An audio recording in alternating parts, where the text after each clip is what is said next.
நீதிமொழிகள் 14ஆம் அதிகாரம் 1ஆம் வசனத்திற்கு நேராக கவனத்தை திருப்புவோம். இந்த 4 காரியத்தில் இன்னைக்கு ஒன்றை தான் பேச போறேன். அது என்னன்னா, சரீரமாகிய வீடு.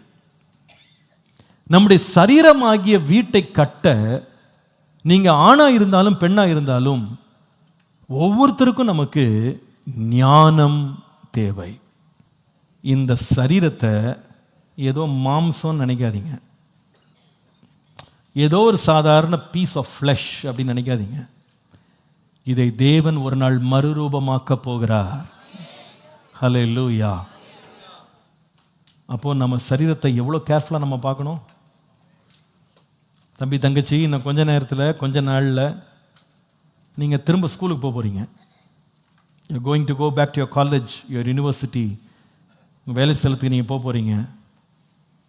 உலகத்தில் இருக்கவங்க எல்லாருமே தங்கள் சரீரத்தை வேறு மாதிரி பார்ப்பாங்க.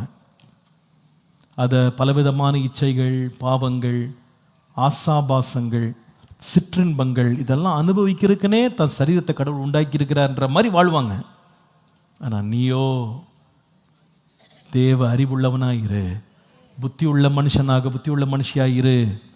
உன் வீட்டை உடைச்சு போட்டுறாத, உன் வீட்டை கெடுத்து போட்டுறாத, வீட்டை கட்டு.